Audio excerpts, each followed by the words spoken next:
విష్ణు శర్మ ఆశ్రమంలో విద్యారంభం. మగధ సామ్రాజ్యానికి రాజధాని పాటలీపుత్రం. ఆ రాజధాని నగర శివారుల్లో గురుకుల ఆశ్రమం నిర్వహిస్తున్నాడు విష్ణు శర్మ. అద్భుతమైన ప్రకృతి సౌందర్య సోయగాలతో, పచ్చని చెట్లు, పరిశుభ్రమైన వాతావరణంలో ప్రశాంతతకి పవిత్రతకి అలవాలమై కనువిందు చేస్తుంది విష్ణు శర్మ ఆశ్రమం. ఆ ఆశ్రమ ప్రాంగణంలోని ఫలవృక్షాలు, పుష్పాల తల వద్ద సహజ జాతి వారులైన జింక, కుందేలు, పావురాలు, పాలపిట్టలు, చిలుకలు, గోరువంకలు, గోవులు తదితర పెంపుడు జంతువులన్నీ ఒకే చోట జాతి వైరం మరిచి ఐక్యమత్యంగా జీవిస్తున్నాయి. ఆ విచిత్రాన్ని చూస్తూ ఆశ్రమ ప్రాంగణంలోకి అడుగుపెట్టాడు మహారాజు సుదర్శనుడు తన కుమారుల వెంట.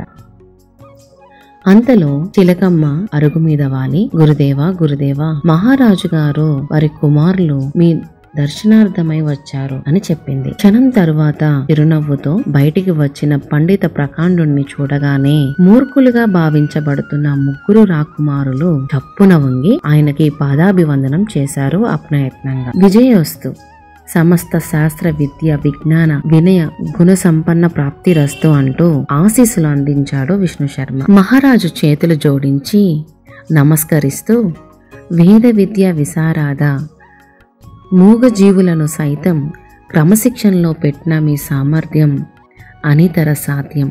మా మనోవాంఛితాన్ని మీరు మాత్రమే నెరవేర్చగలరు అన్నాడు వినయంగా. విష్ణు శర్మ మందహాసం చేసి, మీ అభిమతమేమిటో మాకు అవగతమైంది మహారాజా.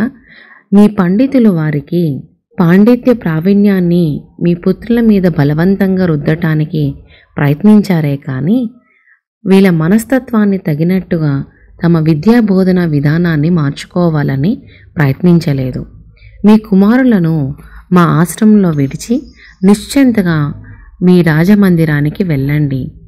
6 మాసాల వ్యవధిలో మీ పుత్రులను సర్వనీతి పారంగతులుగా, సకల శాస్త్ర భాషా గోవిందులుగా తీర్చిదిద్ది మీ వద్దకు పంపిస్తామని వాగ్దానమిచ్చాడు విష్ణు శర్మ. మహారాజు తన కుమారులను విష్ణు శర్మ చేతుల్లో పెట్టి నిశ్చింతగా తన రాజధానికి బయలుదేరాడు. నాయనలారా, ఈరోజు మీకు ఆట విడుపు. వెళ్ళండి, ఆ పశుపక్షాలతో చేరి ఆటలాడండి.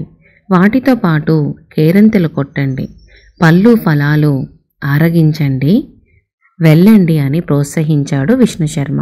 రాకుమార ముఖాలు వికసించాయి. ఆనందంతో కేకలు పెడుతూ ఆ జీవుల వైపు పరిగెత్తి వాటితో కలిసిపోయి ఆడుతూ అరుస్తూ కేరింతలు కొట్టసాగారు. ఆటపాటలతో అలసి సొలసి ఆ రాత్రి ఆదమరచి నిద్రపోయిన రాకుమారులు మరుసటి ప్రాతం సమయాన స్నానాధికారాలు పూర్తి చేసుకొని బ్రహ్మచర్య దీక్షకి తగిన వస్త్రాలను ధరించి విభూది, గంధ, కుంకుమలను నొసటిని అలంకరించుకొని ఆశ్రమం బయట వసారా క్రిందనున్న అరుగు మీద నిశ్శబ్దంగా బుద్ధిమంతుల్లా ఆసీనులయ్యారు. విష్ణు శర్మ సంతోషించి, మీకు ప్రతిరోజు కొన్ని కథలు బోధిస్తాను. వాటిలో వినోదం ఉంటుంది, విజ్ఞానం ఉంటుంది, రాజనీతి ఉంటుంది, రాజధర్మం ఉంటుంది. ముఖ్యంగా ఈ కథల్లోని పాత్రలన్నీ వివిధ జంతువులు. ఇవి మనలాగే మానవ భాషలో మాట్లాడతాయి, మిమ్మల్ని ఊరిస్తాయి, మీతో ఆడుకుంటాయి, మీకెన్నో జీవిత సత్యాలు బోధిస్తాయి అని చెప్పాడు. రాకుమారులారా, నేను మీకు చెప్పబోయే సుహృలాభము, సుహ్రభేదము, కాకోలికీయము, లబ్ధ ప్రణాశము, అపరీక్షిత కారత్వం అని పేర్లు పెట్టి 5 తంత్రాలు ఆలంబనంగా ఈ పంచతంత్రం రచించాను. ఇందులో మనుషులున్నప్పటికీ జంతువుల పాత్ర ఆధారంగానే ఈ పంచతంత్రం నడుస్తుంది. వీటిని ఒకదాని తర్వాత మరొకటి వినిపిస్తాను.